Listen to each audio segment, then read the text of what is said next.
Hey guys, happy Sunday. It is December 17th, 2023. And before you're like, hey, you're in a car recording, I literally just got back from the gym, parked the car, I'm in the driveway, we're all safe, I promise. Don't come at me about that. But this is something that I've been wanting to share for a couple weeks now, and I couldn't figure out how to work it in. I couldn't figure out how to get an outline for it. I feel like the Lord's been showing me some things pretty much since just around Thanksgiving time, but just in the last couple months. And it's things that it's not necessarily new to me, but it's reminders that I needed. It's been encouraging to be reminded of. So I thought maybe this isn't just for David. Maybe this is for somebody else as well. And so I thought I should share it. Of course, I have no notes. This is not going to be like a typical teaching that we normally do here. It's going to be more like me just sharing with you, and it's going to be like a video blog. And maybe you don't like that, and I'm sorry for that. And you just bear with me today. But I feel like the Lord encouraged my heart, and I want to share with you. But I want to share how I got here, how the Lord shared this with me. And so real quick, not any different than the rest of you. If you're watching this, I'm sure you can relate, but I'm a busy fella, and sometimes the schedules, it can be overwhelming. I go to work for 40 plus hours in my secular job, right? I'm going to school right now to get my bachelor's degree, and that's anywhere between 35 to 40 hours a week, depending on how much time I want to put into my homework. And I'm trying to put effort into my assignments, because when I was in high school, I wasn't a great student. I really didn't care. And I just wanted to graduate, get out of there. I wanted to go to work and make some money. Well, now that I'm paying for school, I'm trying better. Last time I went for my associates, I kept my grades 92% or higher. And so I kind of gave myself that goal for this one. I'm going back to school again. I'm paying for it. I need to try harder than I actually want to. I need to put effort into this. It's important. And so, 40 hours at a secular job, 35 plus hours for college a week. I go to church Sundays and Thursdays. I try to serve in that capacity as much as I'm able to, as much as the Lord allows me to. Behind the scenes, I try to do, devotions and whatnot. I record this teaching. That takes more than the half an hour, 45 minutes that you watch this. It takes a couple days to study and get it right. And then not even to count like normal household things, daily life circumstances. We recently just had a drain pipe in our basement that wouldn't drain, and it was backing up water, and that was a 3 or 4 day event where it was nasty, and then we had to clean it up, and it happens, and I hurt my back at work, and so I was down for a while, and I say all that not to be like, oh, pity me, I'm sorry, blah blah blah, but you can relate. Like, I am no different than anybody watching this. Life happens. Life is busy. Sometimes life can be overwhelming, and it's the grace of God that keeps our head afloat from the water, right? I feel like that's the beginning of how the Lord revealed this to me. Is that's not just been a 1 week thing. That feeling, that schedule, that run, just that's been going on for a while now, and so, I feel tired. I feel like I can't sleep at night. I feel like I wake up way too early. And all I want to do is sleep. And everything I'm doing is schedule this, schedule that, run. And it's been tiring. So I start with that. It's real easy to go into like autopilot when you're in that mode. But I also know that, like I said, I'm not the only one. I know that everybody in the world has their own version of that. And you have to take that into account, that sometimes in the midst of a schedule like that, I might be unpleasant. I might be busy. I might not be thinking about the way words come out of my mouth. If it's not me, my wife could say things, or, a friend could say something, a coworker could say something. It comes out not even intentional to be misconstrued, but hey, it comes out based on how they send it and how we receive it. Offenses can happen. And it's the same thing around the holidays, right? We're getting in the Christmas season. It's the same thing around the holidays. I saw this around Thanksgiving, that anytime you get people together under the same household for any length of time. I grew up in a house with a sister, mom, dad, sister. Like we loved each other. Well, we still do love each other, but I mean, we loved each other, and it didn't matter how much we loved each other. There was offenses. There was situations. There was annoyances. There was times that we got on one another's nerves. And it's even worse when you grow up and you move out and you go to your own homes and you establish a lifestyle and you establish routines and daily habits that are your own. And then you come back together for the holidays and you're all together under the same roof for, a couple days or whatever. That there is a good chance somebody is going to get annoying. Somebody is going to offend you, or that you maybe are the one offending somebody else. And it's unfortunate because a lot of times we get offended and we're like, I'm done with this. I want to avoid that person. I want to stay away from. They need time to get over whatever it was that I did that offended them. And then we're like, man, I'm going to walk in offense. I'm going to walk in hurt. I'm going to walk in bitterness because so-and-so won't apologize to me. And so I saw that around Thanksgiving, and I'm sure it's going to happen around Christmas, but either with my family or your family or somebody else's family. But I just want to encourage you right now that it is the grace of God, right? That it is that gift of grace, that it's the grace of God that we have the ability to walk in forgiveness, even if the other person isn't apologizing, even if they don't come to you and say, I'm sorry.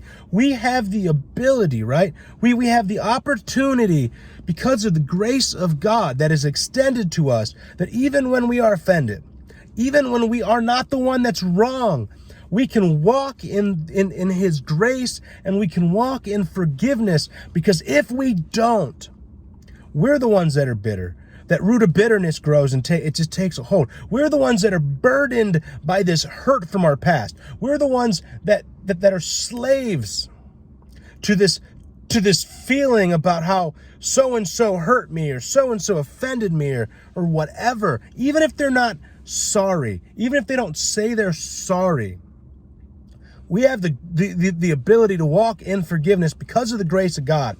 And so I want to encourage you right now, to just ask the Lord to just extend however amount of grace you need, right? To be able to forgive, be able to walk in forgiveness, because it's the holiday season. And look, I don't want to get into this whole, well, they know they offended me. Look, if you're listening and you offended somebody, you don't just go through the motions and it's like, I'm sorry, because if you're not, don't, because that's going to make the situation worse.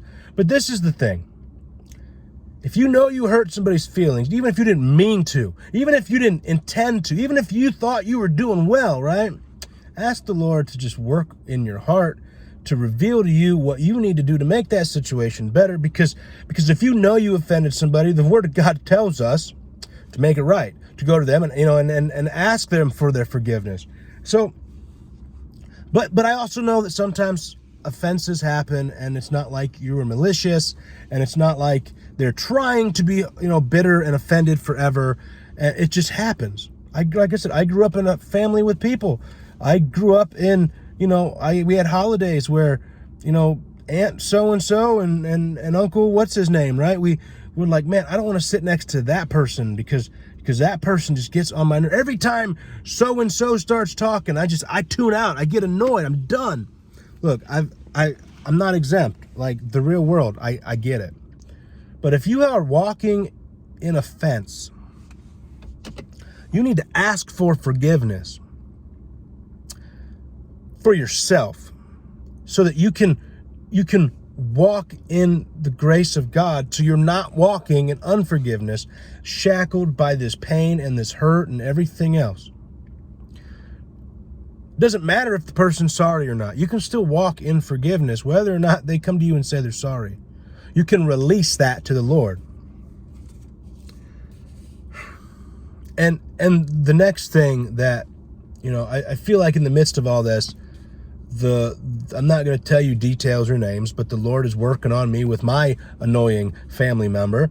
And, it's not like I am malicious. It's not like I wish bad will on them. It's not like, any of that. It's easier if they stay at a distance and I don't have to interact with them. It's just easier. But I feel like the Lord, wants me to interact at whatever capacity I'm able to, right? Not because I want them to be justified. Not because it'll make me feel good. It will make me feel good, by the way. But at the end of the day, the Lord wants us to interact with those people that He has put in our lives in a manner that would let them know, regardless of how we feel right now, right? That we would walk in a manner that would let them know that He loves them.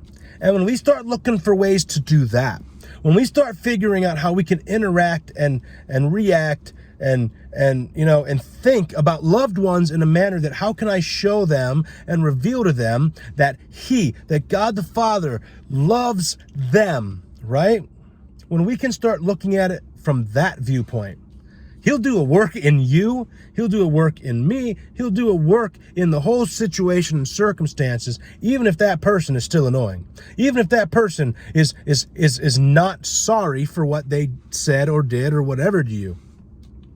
But we need to start looking at it. It's not about what so-and-so did. It's not about whether or not I need an apology. It's about walking in a manner and living in a manner that reveals to somebody else that He loves them. And we're so quick to do that when it's a stranger on the street, but we struggle to do that when it's our own family, our own loved ones that share the same roof sometimes. Or I don't understand that. I'm just as fault as the rest of us. I feel like as the Lord shared some of this, I'm in the middle of preparing a card to send to my person, because I don't know if I'll be honest, I don't know if I'm ready to make that phone call. I don't even know if that person would answer the phone if I called. But at the end of the day, I want to send a card to just let them know that He loves them through me, right? He loves them, and because He loves them, I love them too. And I'm going to live in a manner and walk in a manner, interact in a manner that shows them that. Now, that being said, there is that little disclaimer that it's not about, it doesn't even matter if it's your family member. Don't walk in a way that lets somebody manipulate you or abuse you or hurt you, like that. I mean like offenses. I mean like stupid little annoying things that come up that make us divided as a family, that make us not pray for one another, because every time we think of that person, we just get so annoyed by the way they live, the way they act, and the things that they do. I'm not talking about letting people hurt you and abuse you and I'm not talking about that. So this is not like, hey, the Lord wants you to go. No, it's not about that. But the Lord wants you to overlook stupid little offenses, to not walk around grieved with this unforgiveness in your heart. Most of the time, so-and-so doesn't even realize that they offended you. But we still carry that root of bitterness in our hearts, and it affects the way we interact with them. It affects the way we interact with everybody else, and it affects what He can do through us, right? We are the Christ followers. I'm not saying I don't know your family. They probably are too, right? But at the end of the day, if you confess to be a Christ follower, if you're watching this right here, there's a reason for it, because the Lord is drawing on your heart. Because I am not the greatest speaker. There are so many other teachers out there that you can watch that are better than this. So if you are watching this, if you are still watching, it's because the Lord is working through me. It's because the Lord is pulling on your heart. It's because the Lord has brought us together for a reason. And so if you are a Christ follower, right? If you are somebody who confesses to live by the scriptures in a Christ-like example. I don't care what the other person did to you. I don't care how long that they've been annoying or how big this root of bitterness is. You need to forgive them. It's not about you being the bigger person. It's not about, well, I'll be the bigger person and then I'll walk, with pride and a chip on my shoulder. No, forgive them because the Lord wants you, because it releases you. They might not even know that you're walking around and hurt. They might not even know that you're walking around all upset and beat up and thinking all these horrible things, but you do, and you're walking around. Release it to the Lord. Utilize the grace of God, that gift that is free to you and I, that He lavishes upon us so that we can walk in unburdened forgiveness. We don't want to walk around chained up by nonsense, stupid little disagreements that ain't going to make it past, the gates of heaven. That's what we do too often. But I say all that because it's the holiday season, and like I said, I feel like the Lord wants me to reach out to my person, and I just want to encourage you that if you have a person that's always that gets under your skin at holidays, start praying for them right now. Just start praying for them. You don't have to interact with them. Don't have to call them up. Don't have to schmutz them. I'm not saying like make it fake, but start praying for them. And even if even if it's, Lord, this person gets on my nerves, like help me see them how you see them. Start where you are. Be honest. Be genuine. The Lord already knows your heart. But start lifting your family members up, your loved ones up, so we can see them how He sees them, so we can love them how He loves them, so that if they don't know Him, they'd come to know Him, and if they do know Him, they would know Him greater. I was thinking of two things, and the one thing that popped up the most, and I want to leave you with this. Like I said, I got through all of that, and then because of some stuff that happened around Thanksgiving and some household events, and I was like, man, Christmas is going to be interesting.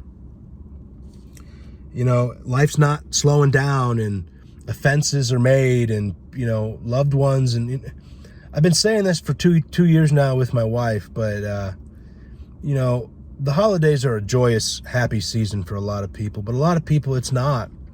You look around the table and a lot of people are lonely. A lot of people are missing, empty chairs where loved ones used to sit. You never know when this is going to be the last Christmas you have with somebody. And so if you love them, doesn't matter how annoying they are, let that go. Forgive them. Love them.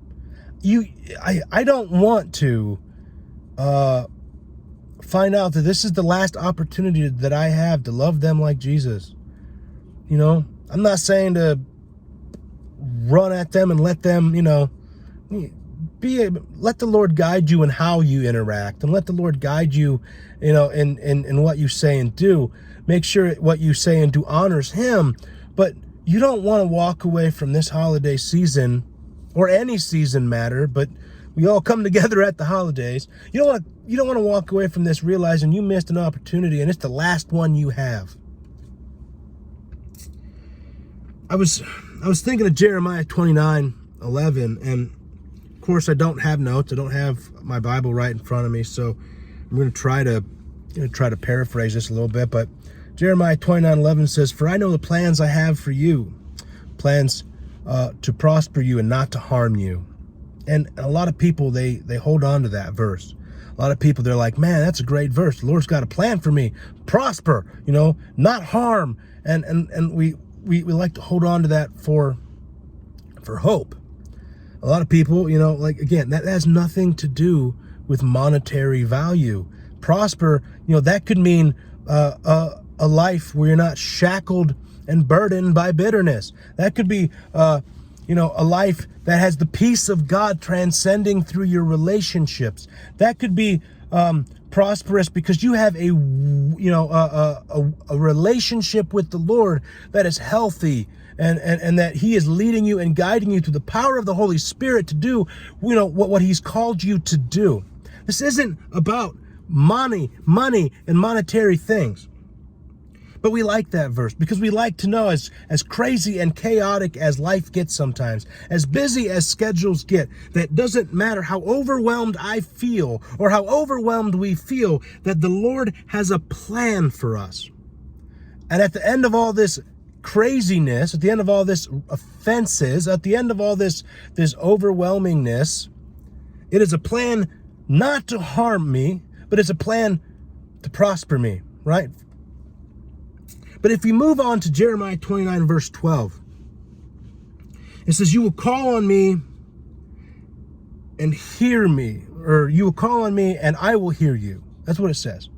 When we call on him, he's going to hear us. It's not like you're in the middle of this overwhelming situation and he's like, let me turn this up. I speak louder. Hey, come back to me when you get your head above water. No. The Lord has a plan for you. And it's not to harm you. It's to prosper you.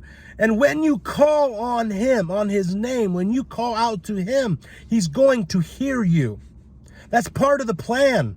His plan to prosper you has very much to do with the relationship that you and him have. And then verse 13, Jeremiah 29:13 says, seek me, and you will find me when you seek me with your whole heart. When we seek the Lord, we seek after the Lord, and that relationship is our priority. And we think and we act and we speak out of that priority. Where we are seeking after him, we will find him. When we call out to him, he will hear us. And in the midst of that relationship with the Lord, that is when that plan that is not to harm us but to prosper us is revealed. And I think too often in the midst of chaos, in the midst of overwhelming schedules, in the midst of family offenses, we're real quick to just be like, all right, well, you're on my nerves. Apparently you're not a part of this plan. But the Lord says, call out to me. Look for me in the middle of this circumstance, in the middle of this overwhelming schedule, in the middle of this family drama. Look for him. Look for him working in the middle of it. Call out to him to work within it.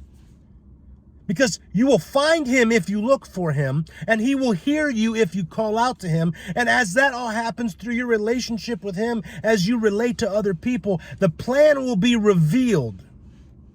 And it's not going to harm you, and it's going to prosper you. And again, that has nothing necessarily to do with monetary things. I just want to encourage you. It doesn't matter what's going on in your schedule, what's going on with your family drama, what's going on with the holidays. Look, seek after the Lord. Seek after the Lord.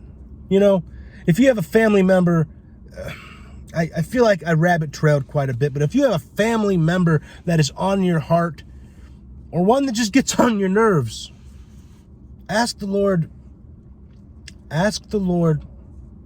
to just help you, to enable you, to give you strength, right? As he lavishes grace upon grace on you, so that you can love them like he loves them. And as you cling to him, right, as you look for him in the midst of circumstances, as you call out to him in the middle of of trials, the plan will be revealed. And you won't walk in bitterness. You won't walk in unforgiveness. You'll be freed up to have that healthier relationship with the Lord. I don't know if what I said today made a lot of sense. I feel like that's what the Lord shared with me.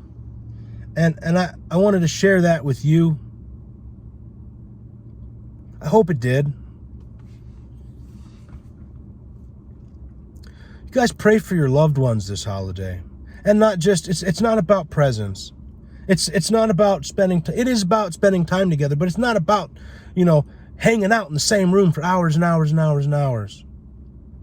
Pray for your loved ones. It's about loving them like he loves them. Showing them through your relationship with him and your relationship with them how much he loves them. And if we can't do that with our own family members, how can we rightfully do that with strangers. Look, that's all I got today. You guys keep praying for me. I'll keep praying for you. You guys take care. God bless.